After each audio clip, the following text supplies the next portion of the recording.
Chapitre 1. Le saut quantique vers une nouvelle version de toi-même. Il y a un instant où tout tremble avant de se transformer. Tu te tiens au bord d'un paysage à la fois familier et étranger, comme une ville vue pour la première fois au crépuscule, quand les lumières commencent à dessiner des chemins nouveaux sur des façades connues. Le vent porte une promesse légère et tranchante. Le monde semble suspendu dans une attente qui ressemble à celle d'un électron avant qu'il n'accepte de changer d'orbite. Ce mouvement, brusque et silencieux, c'est ce que la physique appelle un saut quantique. Une transition discrète d'un niveau d'énergie à un autre, sans voyage intermédiaire visible. La métaphore est belle, parce qu'elle capte l'instant fulgurant où une vie bascule. Et toi, que veux-tu laisser derrière toi pour devenir quelqu'un d'autre, plus libre, plus aligné, plus vivant? Dans ce chapitre, je t'invite à sentir ce point de bascule comme une expérience intérieure. La neuroscience nous apprend que le cerveau n'est pas une pierre immuable. Des travaux comme ceux de neuroscientifiques lauréats du prix Nobel, ainsi que des études sur la plasticité cérébrale, montrent que nos réseaux neuronaux se réorganisent avec l'expérience et l'intention. Le célèbre travail de Eleanor Maguire et al. Sur les chauffeurs de taxi londoniens a démontré que la pratique intensive de navigation modifie physiquement l'hippocampe, zone centrale pour la mémoire spatiale. Eric Kandel, récompensé pour ses recherches sur les mécanismes moléculaires de la mémoire, nous rappelle que la mémoire et l'apprentissage sont fondamentalement des processus biologiques d'installation, et donc modifiables. Saut quantique ne signifie pas miracle instantané sans préparation. Cela signifie qu'une impulsion consciente, portée par l'émotion et répétée, peut permettre au cerveau de réécrire ses circuits. Imagine un musicien qui, à force d'entraînement, joue une pièce impossible. Son corps et son cerveau ont franchi en actes répétés un seuil qui rend l'ancien impossible et le nouveau naturel. Qu'est-ce qui, aujourd'hui, te retient de faire ce premier pas audible et irréversible vers cette nouvelle partition de ta vie? La physique quantique nous enseigne aussi l'humilité. À l'échelle des particules, l'observateur influence le système. Dans la vie intérieure, l'observateur, c'est ta conscience. Quand tu changes la manière dont tu regardes une situation, la situation elle-même se révèle autrement. Les psychologues parlent de recadrage cognitif. Les neuroscientifiques montrent que la pratique d'une attention dirigée, la méditation, la visualisation intentionnelle, modifie l'activité du réseau du mode par défaut et renforce les connexions préfrontales impliquées dans le contrôle et la régulation émotionnelle. Des chercheurs comme Marcus Raichle ont cartographié ce réseau, nous donnant des indices précis sur comment l'esprit erre et revient à lui-même. Je veux que tu sentes ce pont. Le saut quantique intérieur se construit en 3 actes. Premier acte, la décision claire, un point lumineux dans la nuit qui dit non à la demi-vie et oui à une version plus entière de toi. Deuxième acte, l'incarnation répétée, petites actions, nouveaux rituels, paroles différentes, comportements qui valent plus que promesses. Troisième acte, l'émotion alignée, car sans charge affective, l'intention reste abstraite. Le système limbique, avec l'amygdale au centre, valorise l'émotion. La science du comportement nous montre que la consolidation d'une habitude nécessite récompense et sens émotionnel. Walter Mischel et d'autres ont étudié comment la gratification différée se fonde sur des circuits cognitifs et émotionnels que l'on peut entraîner. Comment peux-tu aujourd'hui donner à ta décision une petite victoire sensorielle, une récompense qui ancre le changement dans ton corps autant que dans ta volonté? Je veux que tu imagines maintenant une scène précise. Visualise-toi dans 6 mois, tenant entre tes mains le résultat vivant de ce saut. Quelle lumière nouvelle habite ton visage? Quels mots utilisent tes amis pour te décrire? Sans la texture du quotidien, moins de peur paralysante, plus de choix lucides. Les images mentales ne sont pas des simples fantasmes. La recherche sur la visualisation montre que pratiquer mentalement une compétence active des réseaux neuronaux similaires à se mobiliser en réel. Ton cerveau ne sait pas toujours distinguer entre l'expérience accomplie et l'expérience intensément imaginée. Et c'est une porte. La vraie magie n'est pas dans un récit mystique, mais dans l'alignement précis entre intention claire, répétition et émotion soutenue. Tu es témoin et acteur à la fois. Tu observes les ombres anciennes se dissoudre, et tu choisis, une fois encore, d'avancer. Avant de fermer ce chapitre, permets-toi une promesse silencieuse. Pas une résolution lourde, mais un petit geste concret que tu peux répéter demain matin. Peut-être 5 minutes d'attention dirigée sur ta respiration. Une phrase projet que tu prononces en posant ta main sur le cœur, ou une preuve tangible de courage, petite et vraie. Ce sont mes atomes de ton saut quantique. Es-tu prêt à faire ce petit geste qui, répété, dessinera la grande métamorphose?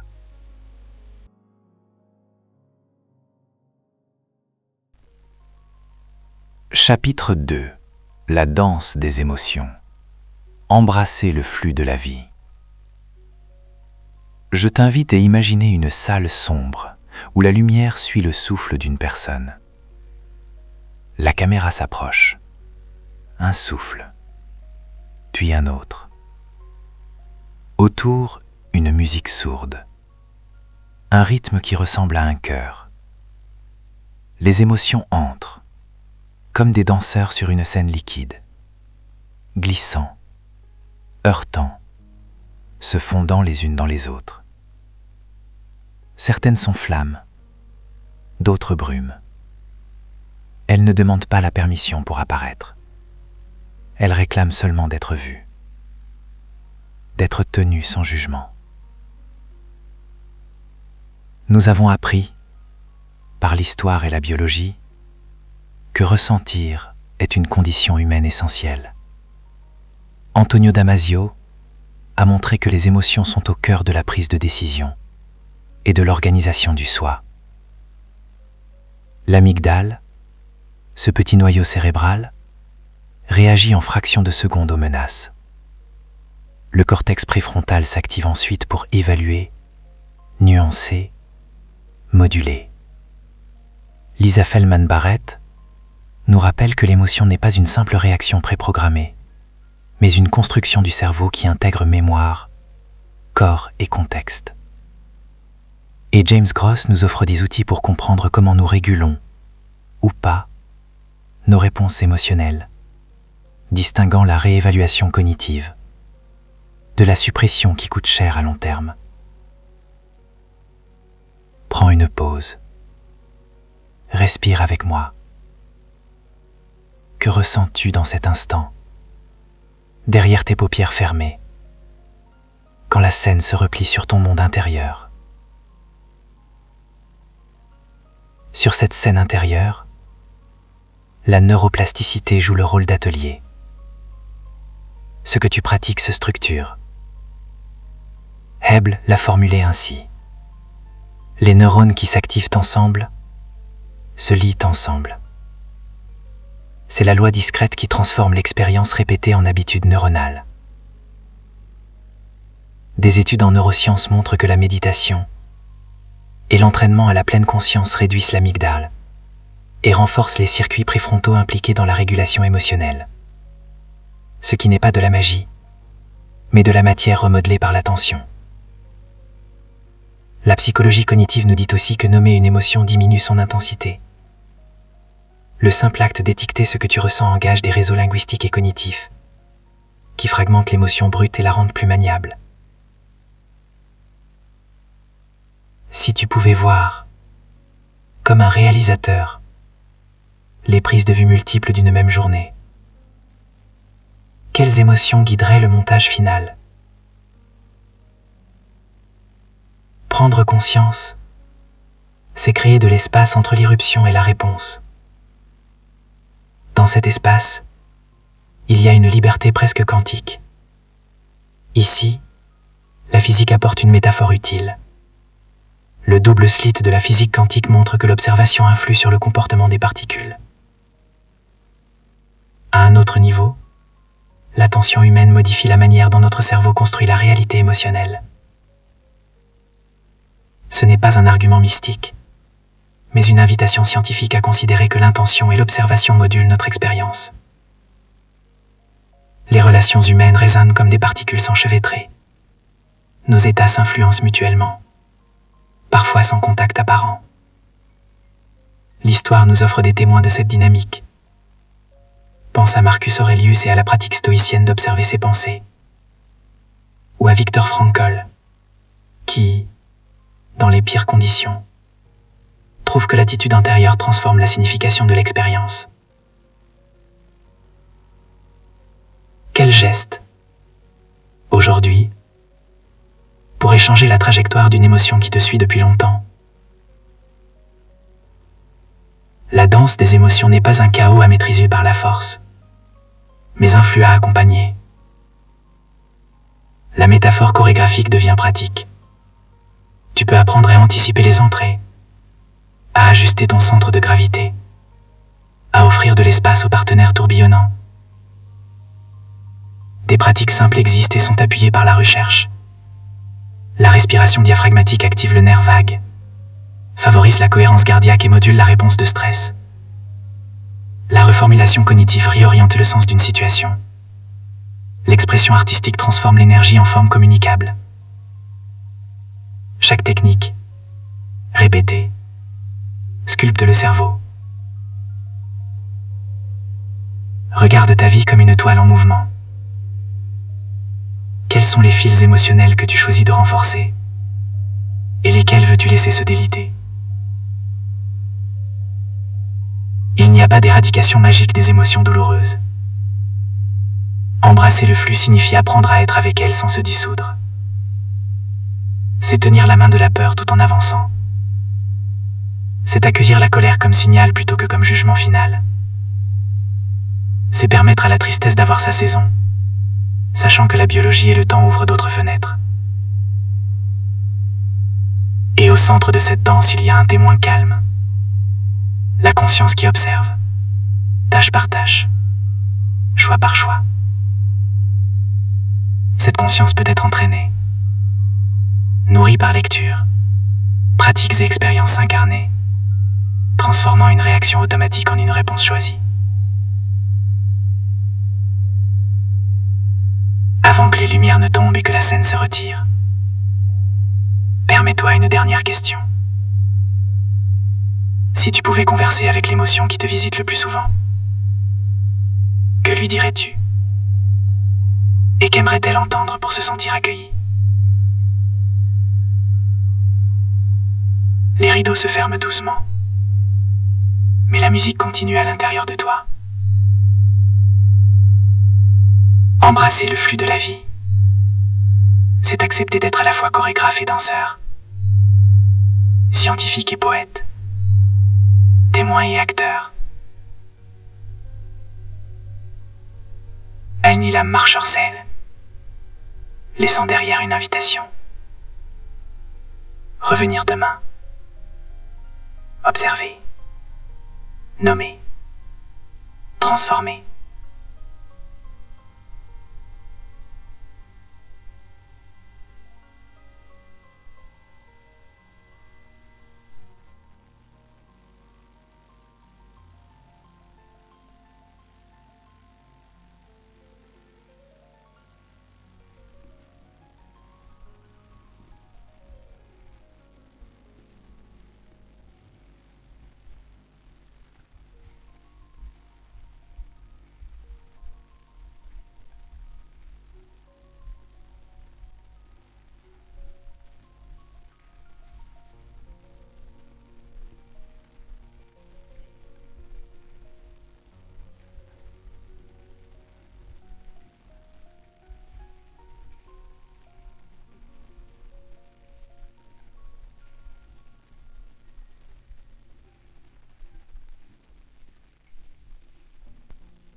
Chapitre 3. Le voyage intérieur. Explorer l'univers de ton âme. Je suis Al-Nilam, et je t'invite à fermer doucement les yeux ou à laisser la pièce autour de toi s'effacer un instant pour que nous puissions entamer ce voyage silencieux. Imagine une mer calme à l'aube, une brume légère qui enveloppe tes pensées. L'intérieur de ton être ressemble à cette mer, profond, vaste, parfois agité, souvent mystérieux. C'est un paysage que l'histoire humaine a contemplé depuis des millénaires. Jung appelait cela l'individuation, le processus par lequel l'âme devient visible à elle-même. Joseph Campbell le décrivait comme le voyage du héros, l'appel vers l'intérieur avant la transformation extérieure. La science moderne, étonnamment, nous offre des lampes pour éclairer ces voies anciennes. Les neurosciences ont cartographié ce que nous ressentons comme soi. Le réseau du mode par défaut, découvert et décrit par Reichel et Al 2001, s'active quand nous nous perdons en rêverie, revenons sur le passé ou projetons des futurs. C'est ce réseau qui fait l'architecture de notre conversation intérieure, et parfois le théâtre de nos peurs récurrentes. La neuroplasticité, démontrée par des chercheurs comme Michael Merzenich, nous rappelle que ce paysage n'est pas figé. Nos pratiques, nos choix, peuvent remodeler ces circuits, comme un sculpteur travaille la pierre. Approche maintenant ce rivage intérieur. Écoute le murmure des souvenirs, des désirs, des peurs. Sens la texture de ces émotions. Des études en psychologie et imagerie cérébrale montrent que la méditation modifie effectivement l'amygdale et la connectivité entre régions associées à la régulation émotionnelle, Hölzel et Al 2011, et que des pratiques régulières peuvent augmenter la matière grise dans l'hippocampe, associée à la mémoire et à l'apprentissage, Lazar et Al 2005. Ce ne sont pas des promesses mystiques, mais des transformations mesurables, lentes et réelles. Regarde maintenant le ciel intérieur. Parfois il est clair, parfois il est zébré d'éclairs. En physique quantique, les notions d'observateur et d'observer se mêlent d'une façon qui nous pousse à réfléchir sur la nature même de la réalité. La célèbre expérience des deux fentes ou les inégalités de Bell rappelle que l'acte d'observer colore ce qui est observé. Peut-être que ton regard intérieur, ta conscience, joue un rôle analogue sur le paysage de ton âme, non pas en altérant la matière comme un magicien, mais en réorientant l'attention, en amplifiant certaines connexions et en laissant s'éteindre d'autres trajectoires. Arrête-toi un instant. Quel souffle t'habite en ce moment? Quel souvenir revient en premier quand tu plonges vers le silence? Permets-toi d'observer sans jugement, comme si tu étais à la fenêtre d'un train regardant défiler des champs et des villages. Quels motifs se répètent? Quelles émotions semblent ordonner la scène? Continue. En descendant plus profond, tu trouveras des grottes où résident des croyances les plus anciennes. Certaines viennent de l'enfance, héritées de voix bienveillantes ou blessées. D'autres sont plus récentes, forgées par succès, échecs ou par des peurs apprises dans des moments d'urgence. La psychologie contemporaine confirme que tes schémas cognitifs se mettent en place tôt et guident notre perception du monde. Mais la même recherche montre aussi que la conscience et la pratique intentionnelle peuvent inviter de nouvelles réponses. Pense aux rituels qui te nourrissent, un matin silencieux, une marche en conscience, l'écriture qui dénoue un nœud. Ces actes ne sont pas des petites pauses, ils sont des changements structurants. Richard Davidson et d'autres chercheurs ont montré que la formation attentionnelle et la compassion transformaient à la fois l'activité cérébrale et la manière dont les individus réagissent au stress. Ces découvertes nous donnent une carte et des outils pour naviguer. Regarde maintenant la lumière au fond de la caverne. Elle est faite de souvenirs lumineux, de compassion, d'intuition. L'intuition, souvent méconnue, est un signal synthétique du cerveau, un raccourci riche en expériences accumulées. Les neurosciences cognitives la décrivent comme une intégration rapide d'informations distribuées à travers des réseaux cérébraux. Écoute cette lumière. Elle te parle en symboles, en images, parfois en sensations pures.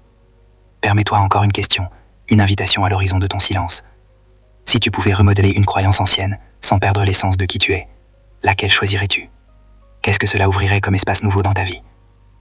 La fin de ce voyage intérieur n'est pas une destination, mais une pratique. Revenir, observer, transformer. C'est apprendre à tenir la complexité avec douceur, à regarder la peur comme une compagne temporaire, à cultiver la curiosité comme une lampe. Les traditions mystiques et les recherches scientifiques se rejoignent ici. La transformation se produit quand l'attention s'allie à la répétition, quand la conscience s'ancre dans le corps et le monde. Avant de rouvrir les yeux, laisse un dernier souffle se déposer. Souviens-toi que l'âme est un univers passion, qu'elle tolère l'erreur et célèbre la persévérance. Chaque fois que tu choisis d'explorer, tu ajoutes une carte nouvelle, une étoile dans ta constellation intérieure. Une dernière question pour emporter avec toi. Quel petit geste, répété demain, pourrait commencer à aligner ton monde intérieur avec le monde que tu désires créer? Chapitre 4. Le pouvoir du présent. Vivre ici et maintenant authentiquement. La pièce est silencieuse, mais le silence n'est pas vide. Il est dense, habité. Je marche lentement au centre de cette scène intérieure, et chaque pas ressemble à une respiration. Il y a des instants qui s'étirent comme un film en plan séquence, où le monde se concentre en un point unique, le présent. Vivre ici et maintenant n'est pas une injonction morale, c'est une pratique sensible, une architecture du cœur qui réarrange la manière dont nous percevons le temps. Je pense aux stoïciens et à Marcus Aurelius qui écrivait ses pensées comme on allume une lampe dans l'obscurité. Il savait déjà que l'attention posée sur l'instant éteint les regrets et dissipe les anticipations. Plus près de nous, Jon Kabat-Zinn a fondé le programme MBSR en 1979, une méthode conçue pour ramener l'esprit à l'ici et maintenant. Depuis, des méta-analyses, comme celle publiée dans JAMA Internal Medicine par Goyal et al. En 2014, ont montré que la méditation de pleine conscience réduit modérément anxiété, dépression et douleur. Ces données ne sont pas des dogmes, elles sont des preuves que la présence modifie le paysage neuronal. Des études d'imagerie fonctionnelle, notamment celle de Judson Brewer et ses collègues en 2011, ont mis en lumière un fait fascinant. Pendant la méditation, l'activité du réseau cérébral dit du mode par défaut, responsable des ruminations et des pensées vagabondes, diminue. L'attention ancrée au présent désactive les circuits qui nous entraînent loin de nous-mêmes et crée de la place pour autre chose. Antonio Damasio nous rappelle aussi à travers ses travaux que la conscience est ancrée dans le corps et en relation permanente avec le présent. Nos sensations corporelles, nos marqueurs somatiques sont les points d'ancrage qui ramènent l'esprit chez lui. Imagine maintenant cette scène. Tu es assis au bord d'un lac. Le vent caresse la surface, et pour la première fois depuis longtemps, tu regardes sans juger. Le monde te traverse avec la même intensité qu'un film, mais cette fois tu n'es pas le spectateur anxieux, tu es la présence qui accueille.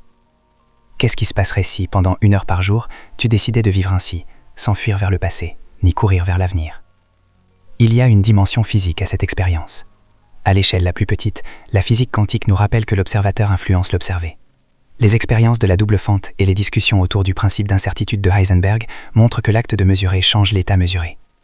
Il y a une belle métaphore ici. En prêtant attention, en observant pleinement, nous influençons et transformons notre réalité. Ce n'est pas de la magie mystique, c'est une analogie utile. Notre engagement conscient modifie nos circuits neuronaux, nos réponses hormonales, notre manière d'entrer en relation. Vivre ici et maintenant n'est pas synonyme d'inaction. Au contraire, c'est une présence qui choisit avec clarté. C'est une force tranquille qui permet des décisions alignées. Imagine un leader qui, face à la tempête, respire, observe et répond depuis la lucidité plutôt que la peur. Cette posture trouve un écho dans des études cliniques montrant que la pleine conscience améliore la prise de décision et la régulation émotionnelle. L'entraînement attentionnel n'éradique pas les émotions difficiles, il change notre relation à elles. Ferme un instant les yeux et écoute le rythme de ton cœur. Sens la chaleur de tes paumes. Tout cela est réel, maintenant. Et ce réel contient des ressources insoupçonnées. La pleine présence libère de la créativité, du calme et même une plus grande empathie. Des recherches en psychologie sociale indiquent que les personnes entraînées à la pleine conscience montrent plus de compassion et une meilleure écoute active. Lorsqu'on est présent, on devient un espace où les autres peuvent se déposer. Que signifierait pour toi vivre authentiquement ici et maintenant? Quel petit geste, répété chaque jour, pourrait transformer ta relation au temps et aux autres? Je te propose un exercice simple. Choisis une activité quotidienne. Boire ton café, marcher jusqu'à la boulangerie, laver la vaisselle. Fais-la lentement, avec toute ton attention. Observe le moindre détail, la température, la texture, le son. Si l'esprit s'égare, ramène-le sans jugement. Ta pratique est une pierre posée sur le chemin, et chaque pierre élargit la route. N'attends pas l'illumination spectaculaire, les transformations les plus profondes se font dans la répétition humble. Le cerveau s'esculpte par l'habitude. Des études longitudinales montrent que quelques semaines de pratique régulière suffisent pour observer des changements mesurables dans la matière grise et dans la connectivité neuronale. La neuroplasticité est le cadeau silencieux du corps. Il change quand tu changes ton attention. Regarde autour de toi maintenant. Que ressens-tu? Quel petit changement peux-tu introduire aujourd'hui pour vivre plus présent, plus vrai? Le pouvoir du présent n'est pas une promesse lointaine, c'est une possibilité disponible à chaque respiration. Et dans ce simple présent, la vie se révèle, entière et étonnamment proche. Chapitre 5. Créer ta réalité. Le pouvoir sacré de la manifestation consciente. Je t'invite à t'asseoir un instant, à fermer les yeux si tu le peux, à sentir le poids de ton corps contre la chaise, la respiration qui vient et qui va. Je suis Al-Nilam et je parle comme on marche dans une forêt ancienne, pas à pas, avec attention. Nous allons explorer aujourd'hui ce lieu intime où se rencontrent le désir, le cerveau et la réalité elle-même. Imagine une scène. Tu es debout au bord d'un lac au petit matin. L'eau est un miroir sombre. Tu projettes une pierre et les cercles se propagent. Chaque pensée que tu émets est comme cette pierre, une perturbation qui se propage dans un champ. La métaphore est simple, mais elle cache une vérité soutenue par des siècles de sagesse et des décennies de recherche scientifique. La neuroplasticité nous dit que ton cerveau change. Les taxis de Londres, étudiés par McGuire et Tal 2000, ont montré que des années de navigation modifient la structure de l'hippocampe. Les souvenirs et les compétences sculptent la matière. Hebb l'avait formulé dès 1949. Les neurones qui s'activent ensemble se lient ensemble. Cela veut dire que la répétition d'une image antérieure n'est pas vaine. En neurosciences cognitives, Koslin et ses collègues ont montré que visualiser active des régions visuelles similaires à celles activées en regardant réellement. Ton esprit simule, ton cerveau apprend, et le corps se prépare. Il ne s'agit pas de magie naïve. Des méta-analyses comme celle de Driscoll et al. 1994 ont mis en évidence que la répétition mentale améliore la performance dans des tâches motrices, parfois presque autant que l'entraînement physique. Et lorsque l'intention rencontre l'attente, le corps répond. La recherche sur l'effet placebo, par exemple les travaux de Weiger et al. 2004, révèlent que la simple croyance en un traitement déclenche des voies cérébrales qui modulent la douleur, parfois via les opioïdes endogènes. Ton esprit influence la chimie de ton corps. Maintenant, pose-toi une question. Quelle image intérieure est-ce que je nourris le plus souvent et quelle réalité est-elle en train de tisser autour de moi? La physique quantique, souvent mal comprise, ajoute une poésie troublante. Les expériences de la double fente et les choix différés de Wheeler montrent qu'à l'échelle microscopique, l'observation influence le comportement des particules. Ce n'est pas que l'intention humaine mystique change les lois, mais cela ouvre une porte. L'univers n'est pas complètement défini avant l'acte de mesure. Il y a du jeu, de la potentialité. Quand tu conjugues intention, attention et répétition, tu ne commandes pas le monde comme un tyran. Tu deviens l'artisan d'un accord entre ton organisme et son environnement. Il y a aussi une histoire humaine derrière cela. Les rituels des cultures anciennes, visualisation, chants, gestes, n'étaient pas seulement symboles. Ils structuraient l'attention collective et individuelle, façonnant les circuits neuronaux des participants et coordonnant les comportements du groupe. Aujourd'hui, nous avons des outils modernes pour affiner ces pratiques, la pleine conscience, l'imagerie guidée, la répétition intentionnelle et les petits rituels quotidiens qui alignent ton corps, ta parole et tes actes. Respire encore. Et écoute comment ta poitrine se soulève. Une pratique de manifestation consciente commence par la clarté de l'intention. Définis ce que tu veux avec précision sensorielle. Visualise le détail, ressens l'émotion comme si c'était présent, et répète. Le cerveau ne distingue pas parfaitement entre un événement vécu et un événement intensément imaginé. Mais il distingue aussi la critique incessante, l'anxiété répétée et la peur nourrie. Ainsi, choisis avec sagesse les images que tu alimentes. Je veux que tu te demandes maintenant. Quelles habitudes mentales j'ai cultivées qui servent ma vie, et lesquelles la limitent? La manifestation consciente n'est pas une baguette magique. Elle est une discipline subtile, une alchimie de clarté mentale, d'émotions dirigées et d'actions cohérentes. Les neurosciences nous offrent le cadre. Ton cerveau est malléable. Le corps répond aux attentes. La répétition change la structure. La physique de souffle que la réalité contient des potentialités. La sagesse t'invite à prendre part, humblement, à l'œuvre de création. Alors, comment commences-tu concrètement? Choisis un désir clair. Ressens-le dans le corps comme en 2 minutes par jour. Écris-le, parle-le, agis selon lui. Laisse la science confirmer ce que tu as peut-être déjà pressenti. Cultive une attention aimante et laisse le temps modeler le monde à partir de ton attention. Avant de fermer ce chapitre, pose-toi encore une fois cette question ouverte. Si je cessais d'alimenter mes peurs et commençais à nourrir une image fidèle de ce que je veux, que deviendrais-je dans 6 mois, 1 an, une vie? La manifestation consciente est un art patient. C'est un rituel quotidien, soutenu par la biologie. C'est la rencontre sacrée entre ton désir et les lois discrètes qui gouvernent la matière et l'esprit. Avance maintenant, avec douceur et détermination. et observe comment les cercles sur le lac s'élargissent, portant ce que tu as lancé vers des rivages insoupçonnés.